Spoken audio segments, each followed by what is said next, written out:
do tipo, a denúncia pretendeu preenchê-lo, no meu modo de ver e com a devida vênia, empreendendo uma dupla imputação penal pelos mesmos fatos. Ou seja, classificando as condutas como incidentes, ao mesmo tempo, em 2 delitos com penas máximas superiores a 4 anos. Tentativa de abolição violenta do Estado Democrático de Direito, com pena máxima de 8 anos, e golpe de Estado, cuja pena máxima alcança 12 anos. O crime de dano, também imputado aos réus, não são punidos com penas máximas superiores a 4 anos. Essa dupla incidência típica dos crimes contra o Estado Democrático de Direito, no meu modo de ver, revelou-se equivocada. Mesmo em tese, um delito de abolição violenta constitui-se como meio para a prática de um outro delito, que é o golpe de Estado. Do entendimento esse de vários ministros desta Corte, dos votos proferidos nas ações relativas ao 8 de janeiro. Ou seja, o 8 de janeiro ele se inicia com talvez milhares de ações penais, sendo certo que as primeiras iniciaram no plenário, daí eu aludi a perpetuar as jurisdições. Nessas ações, alguns ministros, evidentemente, delito novo, começaram a ter dúvidas sobre essa sobreposição de delitos. Um é meio, outro é fim. E eu confesso que até enfrentar esse denso trabalho do ministro Alexandre de Moraes, volto a repetir, eu ainda tinha algumas dúvidas. É preciso se debruçar noites e dias e noites para chegar a essa conclusão a que eu estou chegando, principalmente pela excelência do trabalho do relator e do membro e distinto procurador-geral da República. Então, mais do que um equívoco dessa dupla punição, aí a estratégia de imputar os 2 delitos em concurso material cumpriu a aparente função de conduzir ao enquadramento dos fatos também como crime de organização criminosa, cuja textualidade exige que o grupo se destaque e se dedique à prática de crimes punidos com pena superior a 4 anos. Houvesse a denúncia imputada apenas um desses delitos, seja o de crime de abolição violenta, seja o crime de golpe de Estado, ainda maior seria a violação do princípio da legalidade, para o enquadramento típico das condutas no artigo 2º da lei 12.850 de 13, além de não haver crimes indeterminados. Sequer havia mais de um crime punido com pena máxima superior a 4 anos. No entanto, como eu já repisei a exaustão, ainda que houvesse o plano de praticar 2 delitos com pena máxima superior a 4 anos, não seria fato suficiente para a caracterização do crime autônomo de organização criminosa. Eu, repisando a lição que mencionei, eu novamente afirmo que o crime de organização criminosa não se caracteriza quando o acordo entre os coautores se circunscreve à prática de um ou mais delitos, claramente individualizados e não indeterminados. Cito aqui inúmeras obras nesse sentido. Portanto, não houve narrativa ou demonstração da prática de delito em organização criminosa com a devida vênia das opiniões em contrário. E aqui, senhor presidente, finalmente, ainda o tipo exige, na formulação da peça inicial do Ministério Público, um pedido de aumento de pena pelo emprego de arma de fogo. E eu digo que, finalmente, a inicial acusatória e as alegações finais pleitearam a condenação dos réus pelo crime de organização criminosa com emprego de armas. Falta o parágrafo 2º. As penas aumentam-se até a metade se na atuação da organização criminosa houver emprego de arma de fogo. Também aqui da Tavênia não há qualquer descrição na denúncia de que os réus tenham empregado arma de fogo em qualquer momento.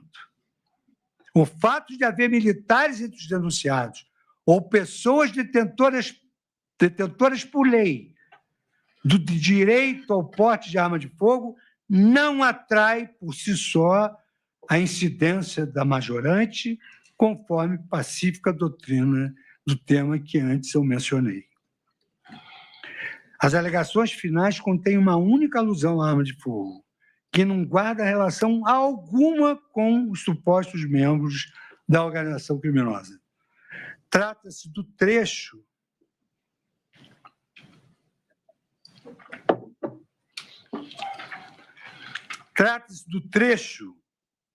em que Sua Excelência, o Procurador-Geral da República, menciona notícias extraídas da internet, fontes abertas, sobre a alegada presença de CACs, caçadores, atiradores e colecionadores, nos denominados acampamentos. Menção essa com a devida vênia, sem qualquer comprovação nos autos, sem indicação de que tenha sido apreendida alguma arma de fogo nesses assentamentos. E, mais importante, sem qualquer vinculação com algum dos réus. Nós estamos julgando os réus do núcleo essencial.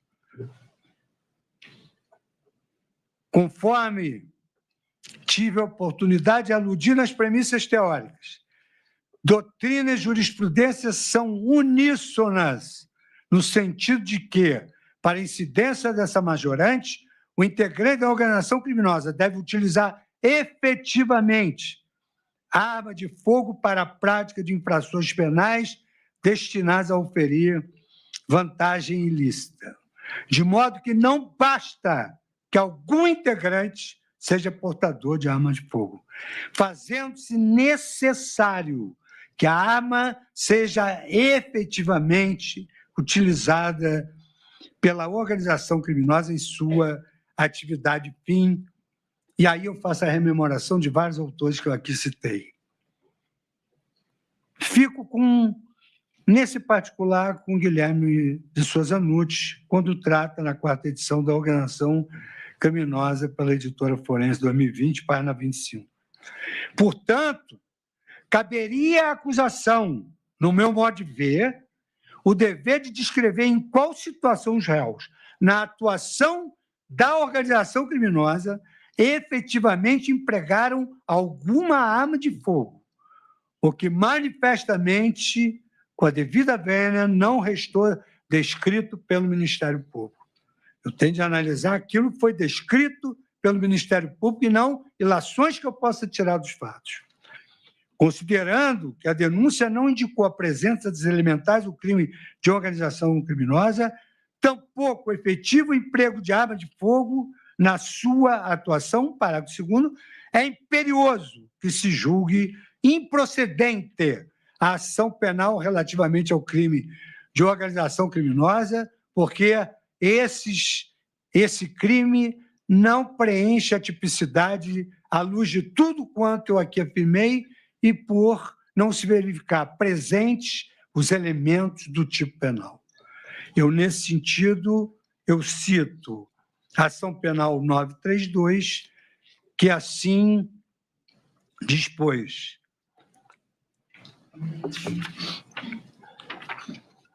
a formação de quadrilha ou banda exige, para sua configuração, aquela união estável e permanente de crimes voltados para a prática de crimes indeterminados.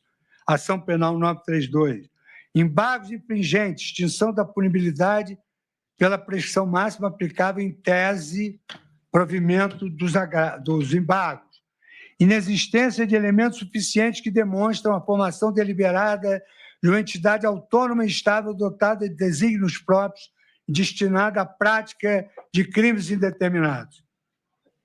Isso eu estou abordando porque eu entendo não preenchido os elementos do tipo da organização criminosa. E eu fragmentei todos os elementos do tipo. Ação penal 470. Foi essa ação penal que se absolveu dos crimes de quadrilha, apesar dos delitos gravíssimos que eu aqui mencionei.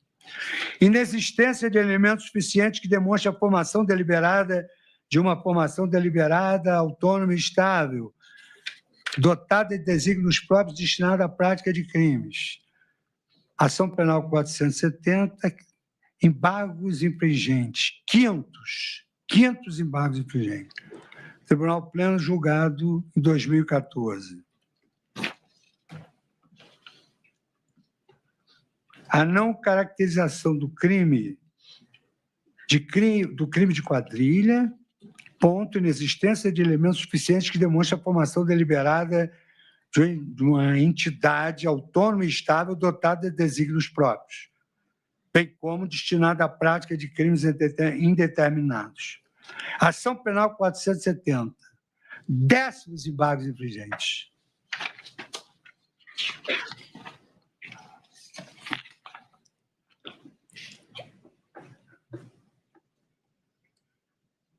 Mais uns embargos infringentes. Vou sintetizar, senhor presidente, vou sintetizar diante da generosidade de Vossa Excelência de me conceder esses 10 minutos.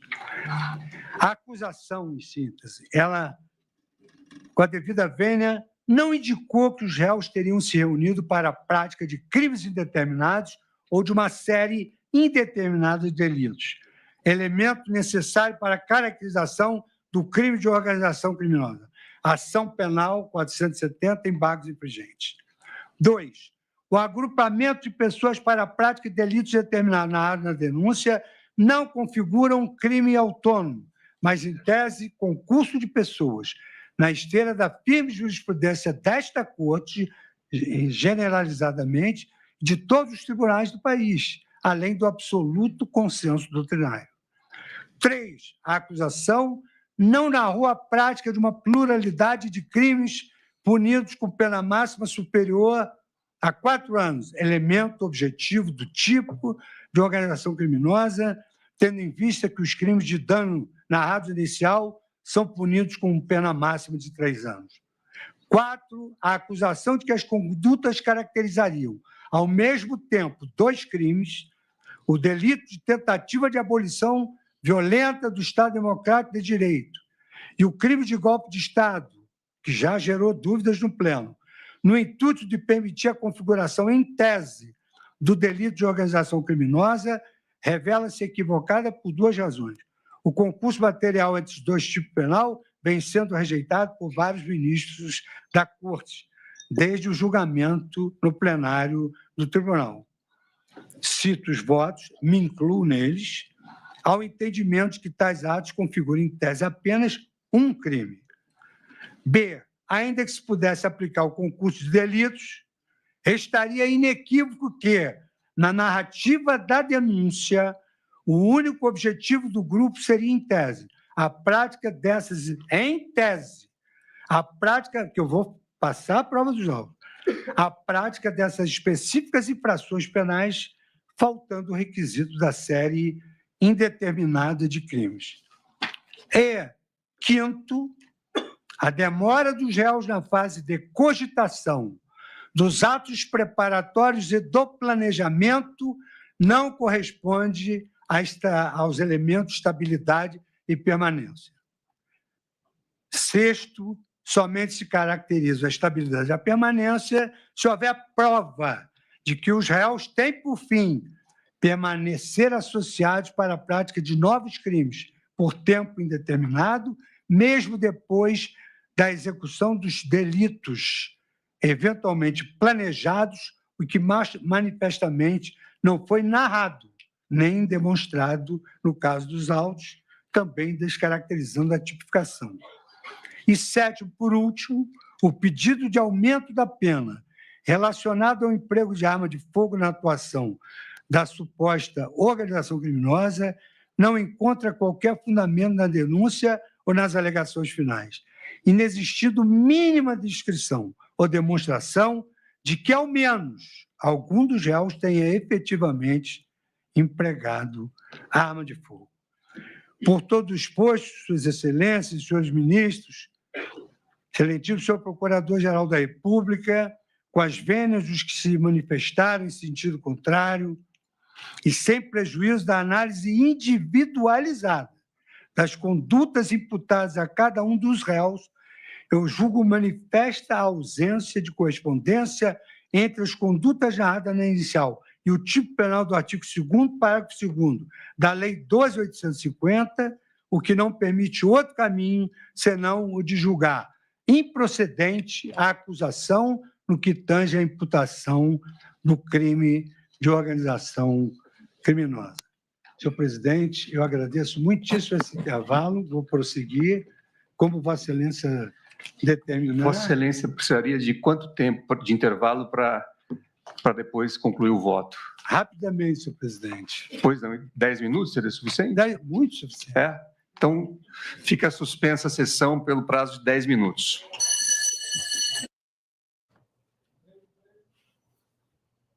Estamos de volta, nós separamos alguns dos trechos da sessão. Essa sessão da primeira turma foi retomada logo cedo, 9h10 da manhã, com o voto do ministro Luiz Fux. Antes de votar, o ministro primeiro fez algumas considerações. Fux destacou que compete ao Supremo...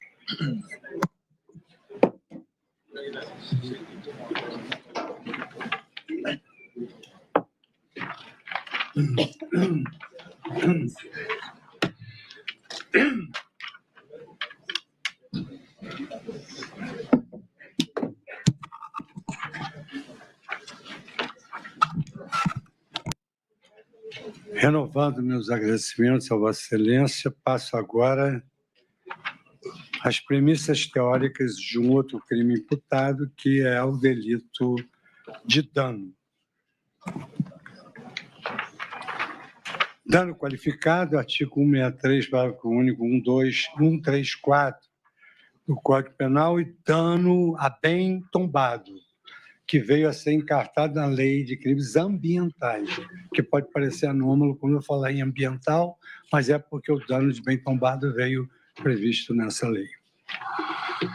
A acusação aponta a prática em concurso material de crime de dano qualificado e de dano a bem tombado pelos réus indicados na peça vestibular, na denúncia. Os demandados teriam, por meio de uma organização criminosa, liderada pelo próprio presidente da República e seu candidato a vice-presidente, auxiliado moral e materialmente para destruição, inutilização e deterioração do patrimônio da União, página 4 da denúncia. Parte-se da premissa de que a dinâmica criminosa teria se desenvolvido em fases, momentos e ações ao longo de um tempo considerável, página 7 da denúncia, com o objetivo maior de concretizar a tomada do poder por meio de um golpe de Estado, é o que diz a denúncia. Segundo a denúncia, a peça da acusação, o termo inicial dos atos executórios pode ser identificado uma vez que a organização criminosa descer ao cuidado de documentar o seu próprio projeto de retenção heterodoxa do poder, página 9 da denúncia.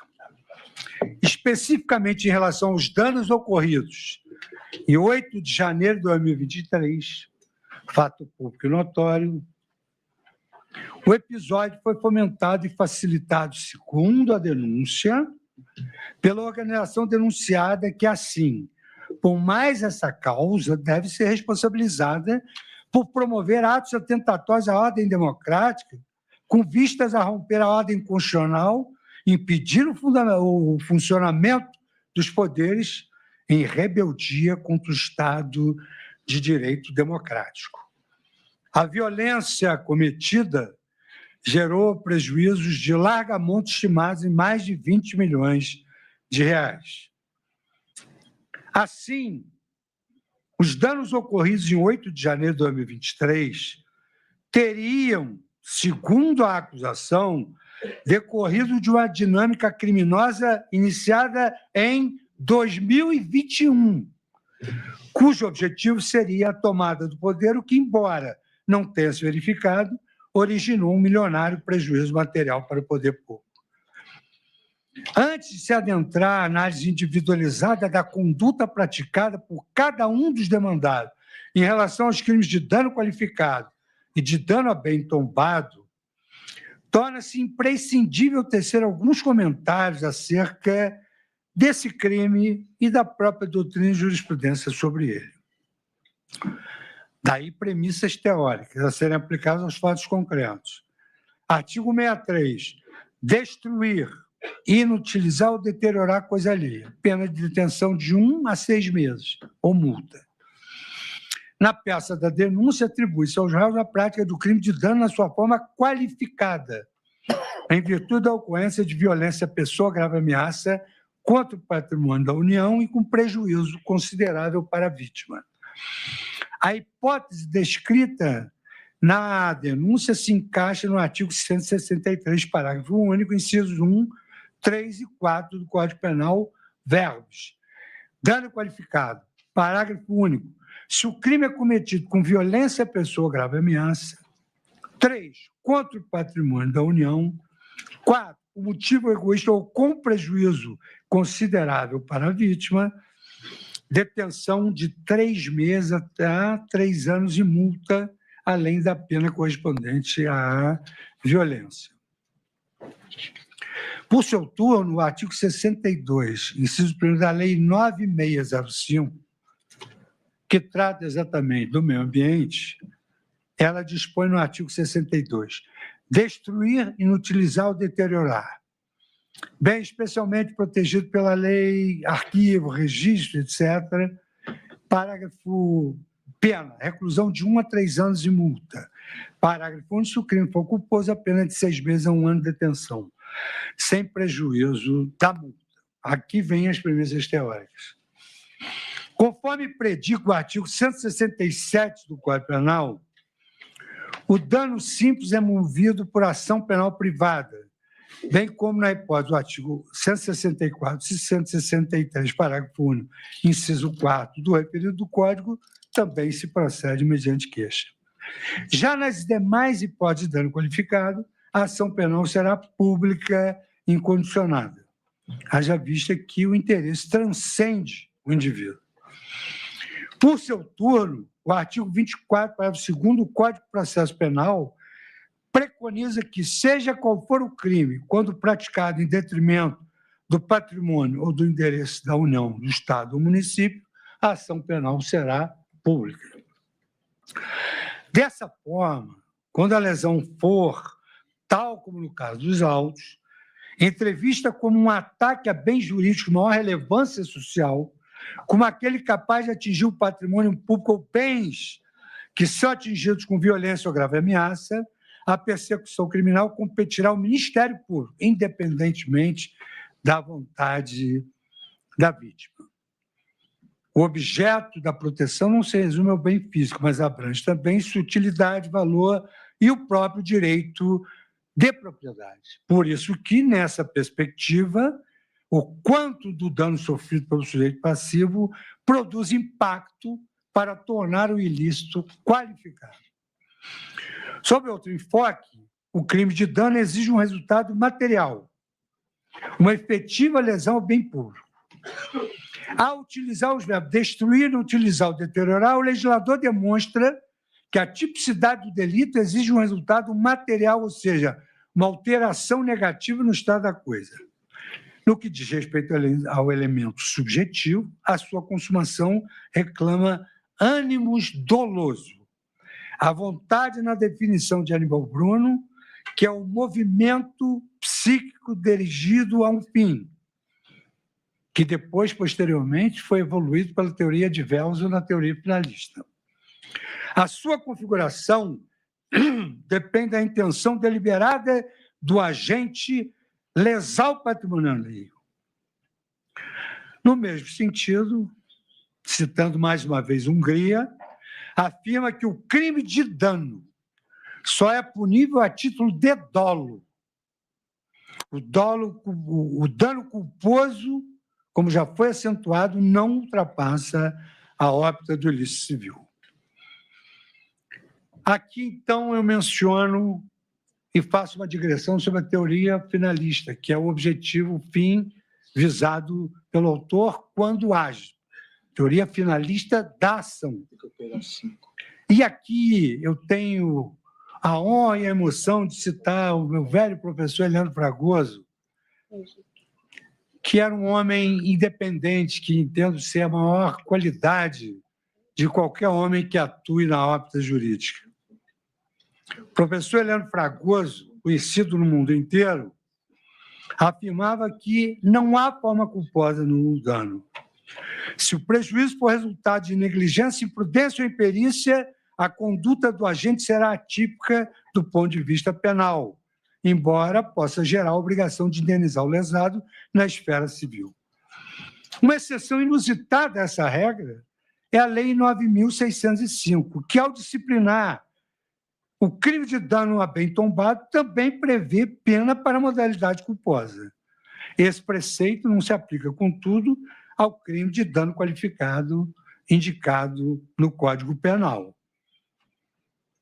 O crime de dano, na sua modalidade simples, demanda apenas a constatação do dolo genérico, sendo suficiente, nesse diapasão, a vontade de praticar a conduta descrita no tipo, destruir, inutilizar ou deteriorar.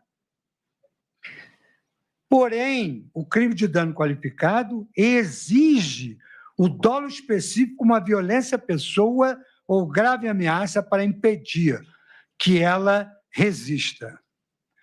Exige o que se denomina de animus nocente, o propósito de causar um prejuízo patrimonial.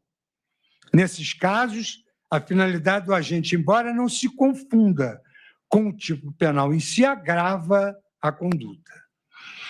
É importante também analisar o papel do crime de dano em relação a princípios da política criminal.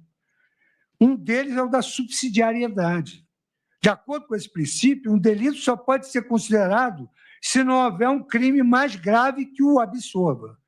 Em outras palavras, o crime de dano funciona como um soldado de reserva, sendo aplicado apenas quando a conduta do agente não se encaixa em uma infração penal mais séria. Mutatis mutandis, estudando para praticar um crime mais gravoso, e é o crime mais gravoso que prevalece.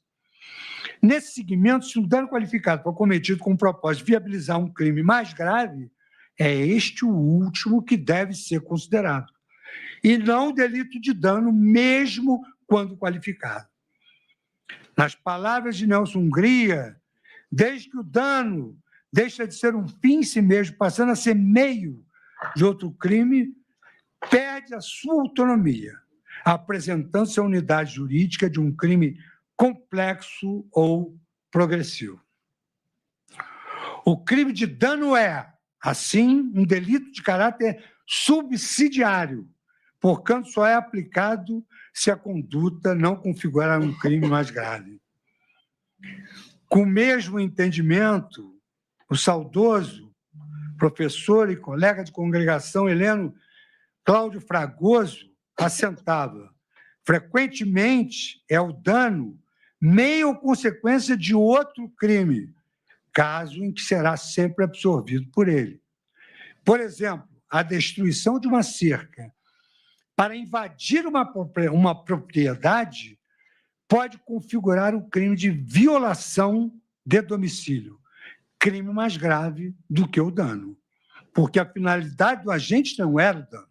A finalidade do agente com o dano foi destruir a coisa com a finalidade da invasão do domicílio. Em caso, se eventual crime de dano qualificado ocorreu, ele se deu como a própria denúncia informa, com o intuito de realizar o crime de tentativa de abolição do Estado Democrático de Direito e crime de golpe de Estado. Crimes bem mais graves do que o de dano. Vejamos que a peça inicial da acusação narra acerca dos danos, demonstrando que tal delito seria um meio para atingimento de um crime. Ao incentivo de palavras de ordem, o grupo invadiu o Senado Federal, a Câmara dos Deputados, o Palácio Planalto e o Supremo Tribunal Federal. depredando o patrimônio público com o objetivo final de impor um regime de governo alternativo, produto da deposição daquele legitimamente eleito e provocando com violência a destruição do Estado Democrático de Direito.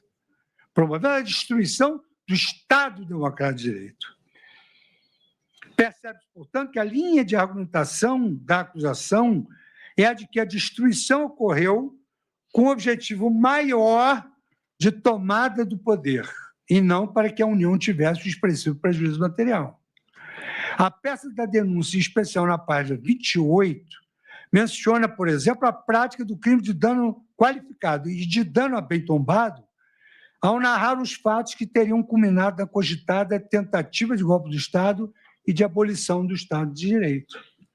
Segundo a peça de acusação, na mesma página hora citada, os danos estariam relacionados a uma unidade de desígnio dos réus para o projeto violento de poder da organização criminosa e, ao mesmo tempo, com um propósito de causar dano.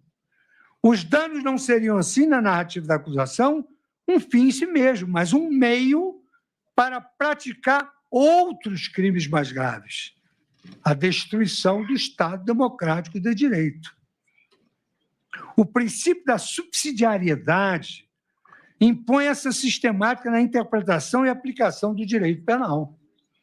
No caso dos autos, impede, assim, que o crime de dano qualificado seja acumulado em concurso material com os crimes de tentativa de abolição violenta do Estado Democrático de Direito e o crime de tentativa de golpe de Estado.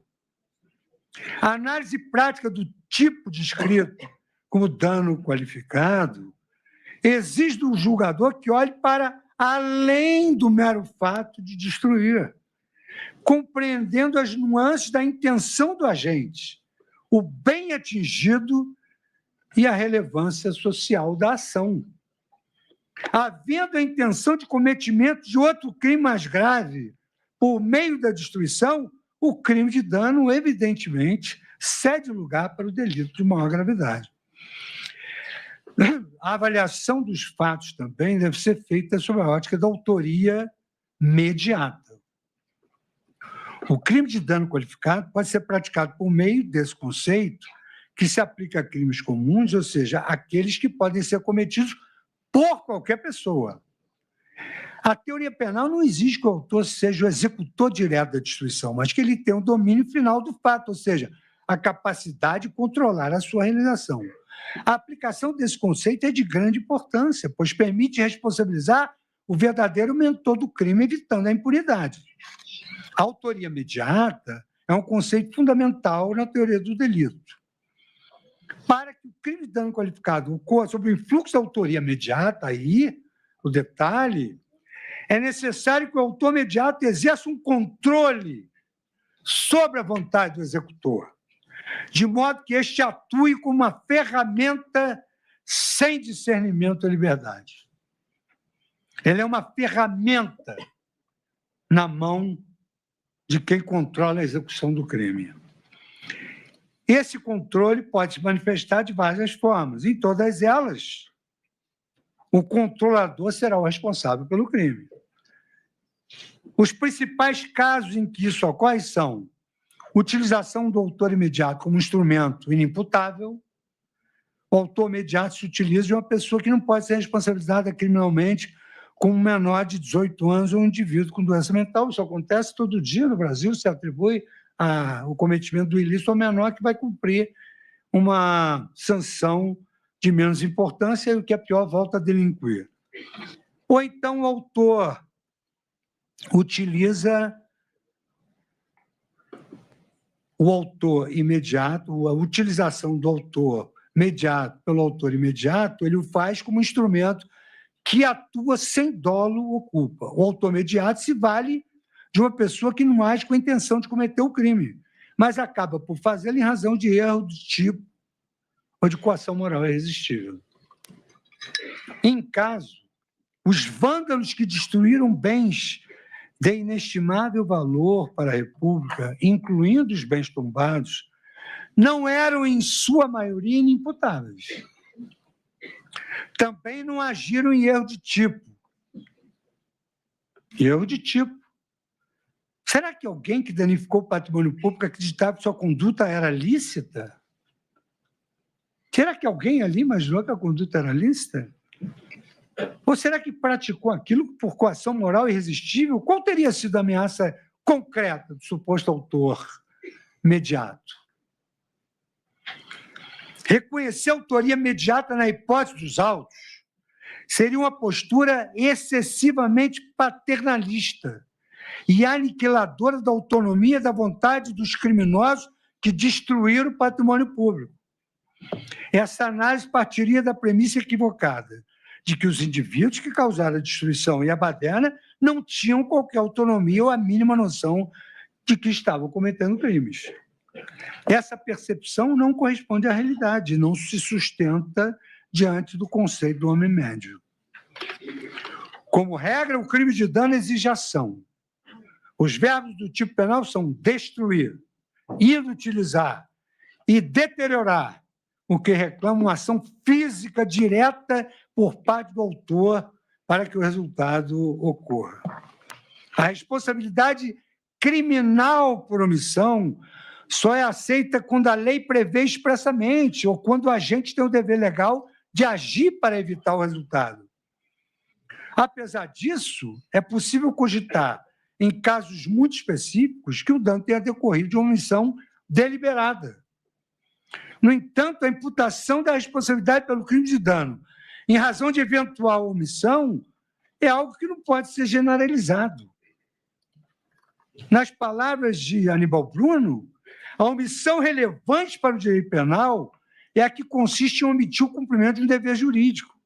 O agente deixa de praticar ação que lhe impunha o direito, seja que desobedeça um comando da lei, seja que deixe de exercitar a atividade a que, nas circunstâncias, estava obrigado a evitar o resultado que a lei proíbe.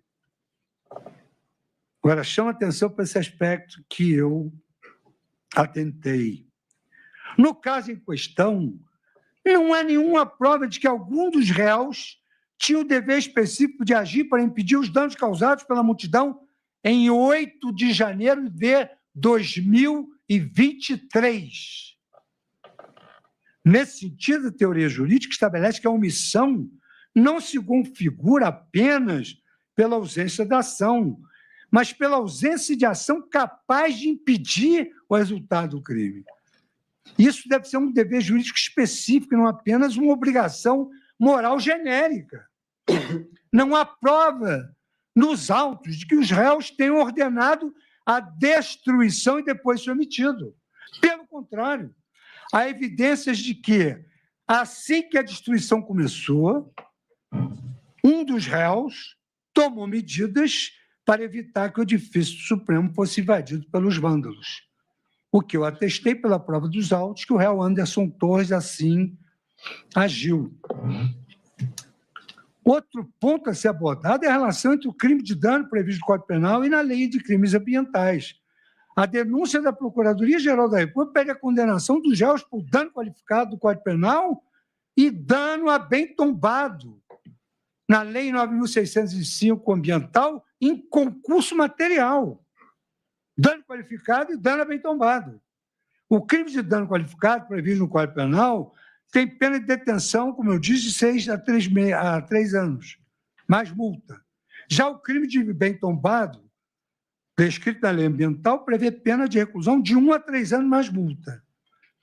Apesar de compartilharem os mesmos verbos de conduta, destruir, inutilizar ou deteriorar, os crimes de dano previstos nos artigos 163 do Código Penal e 62 da Lei 9.605 protegem bens jurídicos distintos. Essa diferença é crucial, pois, diante do conflito aparente de normas, quando várias normas incidem sobre o mesmo fato antijurídico, a Lei 9.605 deve prevalecer por ser considerada uma norma especial. A aplicação da norma especial, pois, se justifica na medida em que ela visa alcançar um tipo de dano mais específico e que exige uma reprimenda ainda maior. E, portanto, desde já se concebe que não é possível o cúmulo material. E esse dano é absorvido pelo dano qualificado.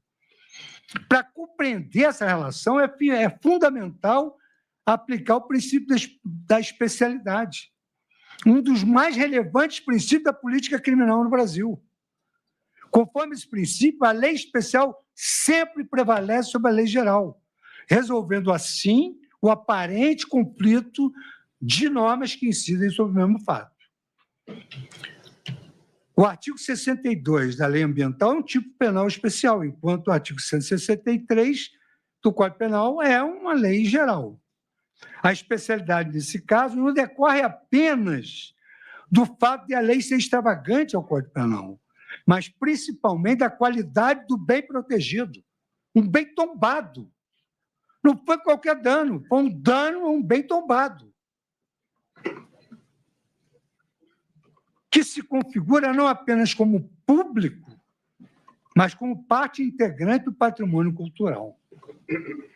A conduta de danificar um bem tombado de propriedade pública, seja da União, de um Estado ou de um município, incide na conduta descrita em ambos os artigos. Entretanto, a descrição do artigo 62 da Lei 9.605, a Lei Ambiental, é muito mais específica e detalhada, uma vez que considera a natureza especial do bem. Nesse cenário, o princípio da especialidade determina a aplicação da Lei 9.605, norma especial, em detrimento do Código Penal, norma geral. Nós já julgamos algumas milhares de ações, algumas centenas ou milhares de ações, mas foi exatamente verticalizando nesse voto que eu propus a mim, como magistrado que deve ter a humildade judicial de evoluir, de reconsiderar, que eu estou pedindo vista, estou aceitando embargo de declaração, aceitando revisões criminais. Outro aspecto a ser destacado é que a pena do crime especial é mais severa do que a do crime geral, detenção, reclusão numa, detenção na outra. O que faz sentido, pois a lesão ao patrimônio cultural é considerada de maior gravidade social. Essa distinção se justifica, haja vista que a lesão ao patrimônio cultural, como eu já disse, é de maior gravidade. A aplicação, assim, do artigo 62 da Lei de Crimes Ambientais é, portanto, a solução mais adequada para o caso concreto. Assim, caso o pedido de condenação seja procedente, o agente responderá exclusivamente pelo crime de dano a bem tombado, pois a lei especial prevalece sobre a lei geral. Adicionalmente, é imperativo que o Estado acusador demonstre, no caso concreto, a materialidade do dano e a responsabilidade individual de cada um. A prática de um crime de dano qualificado, mesmo durante um evento multitudinário, não isenta, no meu modo de ver, a acusação de provar a conduta específica de cada indivíduo. Nesse sentido, um acusado não pode ser responsabilizado por um dano provocado por terceiro, especialmente se não houver prova de qualquer vínculo ou determinação direta ou mesmo de que se omitiu especificamente quanto ao dever de impedir o resultado. A jurisprudência consolidada do Supremo é absolutamente clara. A simples alegação de liderança intelectual, desacompanhada de evidências concretas de responsabilidade de um indivíduo pelo dano, não é suficiente para a condenação. O Supremo Tribunal Federal se manifestou sobre o tema na ação penal 619, ocasião em que absolveu um réu acusado de liderar um grupo do Movimento Sem Terra que invadiu o INCRA e causou danos ao seu patrimônio. A decisão, que sublinha a necessidade de comprovação da responsabilidade individual, é exemplificada no voto de um ilustre ministro da Corte. Quando é ilustre, é bom mencionar, ministro Dias Toffoli. Assim, embora se possa concluir que o réu exercia papel de liderança e mesmo de destaque naquele momento, não há indicação segura de que tenha sido ele o autor dos danos patrimoniais. A bem da verdade, não há prova a indicar que o réu tivesse colaborado para danificar tal ou qual bem patrimonial arrolado no laudo referido, ou mesmo tenha proferido comando genérico para a destruição dos bens localizados na mencionada sede do INCRA. Para considerar o réu como partícipe da conduta imputada, seria indispensável a demonstração, para além da dúvida, de que tenha efetivamente contribuído para o intento, se não por ações, pelo menos por gestos, ordens. Imputar a alguém uma conduta penal tão somente pelo fato de ser líder de um grupo abstratamente considerado, significa, na prática, adotar a responsabilidade objetiva na esfera penal. STF, apelação 619. Relator, o saudoso ministro Teori Zavascki, com quem eu convivia durante 11 anos no Superior Tribunal de Justiça, que ali conseguimos construir uma densa jurisprudência de direito público e julgamos um número recorde de mais de uma centena de recursos repetitivos. Ainda sobre o tema, é impossível, num voto com profundidade, deixar de citar o eminente ministro Celso de Mello, que, com base em doutrina consagrada, corroborou esse entendimento. Cito aqui longamente Sua Excelência, nessa própria ação penal 619. Cito a doutrina que Sua Excelência adotou naquela oportunidade e destaco: o Supremo Tribunal Federal, com apoio no magistério da doutrina, tem advertido que o sistema jurídico vigente no Brasil impõe ao Ministério Público a obrigação de expor de maneira individualizada a participação de pessoas acusadas de suposta prática de infração penal, a fim de que o Poder Judiciário, ao resolver a controvérsia, possa, em obséquio aos postulados essenciais do direito penal, da culpa e do princípio constitucional do due process of law, como ele colocou no voto, sem transgredir esses valores condicionantes da atividade de persecução penal, apreciar a conduta individual do réu a ser analisada, em sua expressão concreta, em face de elementos abstratos contidos no preceito primário da incriminação. Cabe assinalar, de outro lado, disse Sua Excelência, ministro Celso de Mello, que o Ministério Público Federal, e eu só apenas estou citando o ministro Celso de Mello em deferência ao saber jurídico inigualável de Sua Excelência, um ícone da magistratura.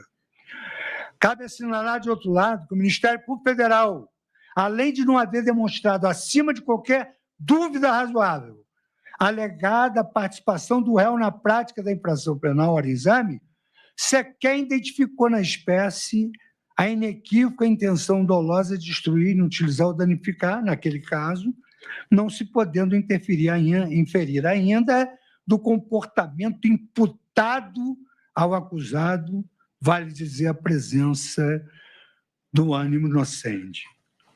Como se sabe, a ausência do elemento subjetivo pertinente ao crime de dano afasta a própria caracterização típica dessa espécie delituosa, pois a existência do comportamento motivado pelo dolo específico causar prejuízo constitui um dos essenciais delicti, sem o qual não se aperfeiçoa no plano da tipicidade penal esse crime contra o patrimônio. E ainda segue na ementa, que ficou como relator o ministro Teori Zavascki, na apelação 619, ainda que comprovada a materialidade do dano, a ausência de prova suficiente da autoria ou participação conduz à absolvição do réu por força do artigo 386, inciso 7º do Código de Processo Penal.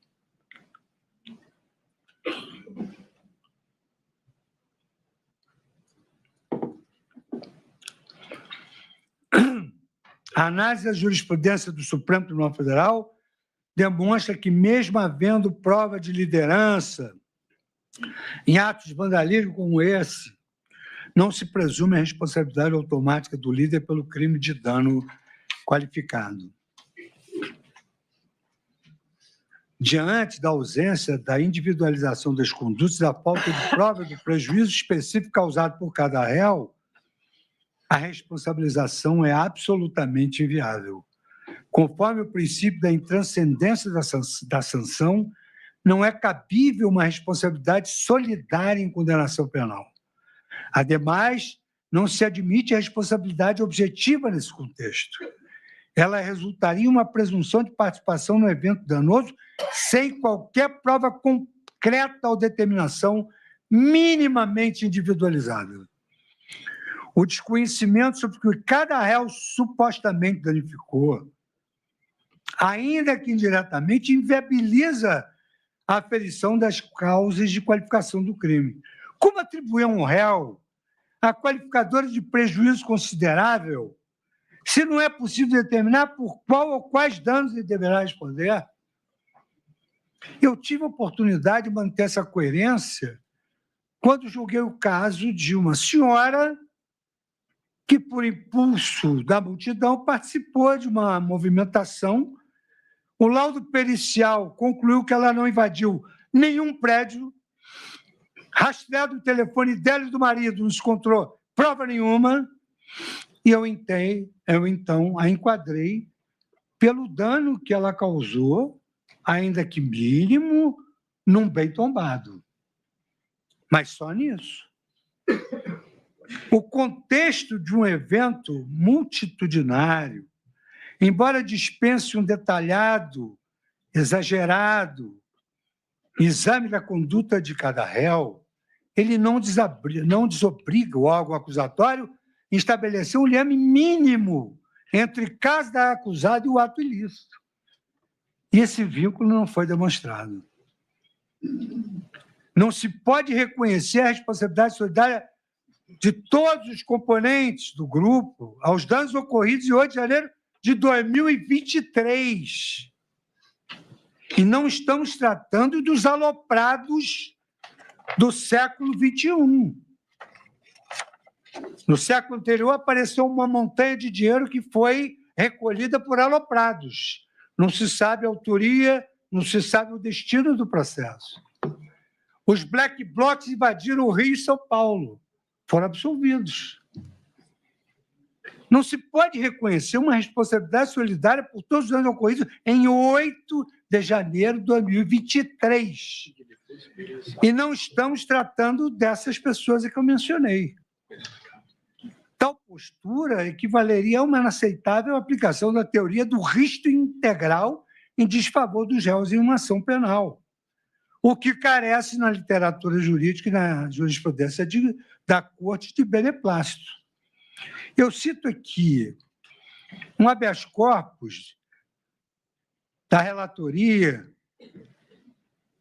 do ilustre ministro Nelson Jobim, HC 80.549, onde Sua Excelência destacou: quando se trata de crime societário, a denúncia não pode ser genérica. Ela deve estabelecer o vínculo do administrador a um ato ilícito que lhe está sendo imputado. É necessário que descreva, de forma direta e objetiva, a ação ou omissão da paciente. Do contrário, ofende os requisitos do Código de Processo Penal, artigo 41, e de tratados sobre o tema. E, na época, era recebimento de denúncia. Denúncia que imputa qual a responsabilidade, não descreve a responsabilidade de cada agente, ela é inepta. O princípio da responsabilidade penal adotado pelo sistema jurídico brasileiro é o pessoal até hoje. A autorização pretoriana de denúncia genérica para crimes de autoria coletiva não pode servir de escudo retórico para a não descrição mínima da participação de cada agente da conduta coletiva.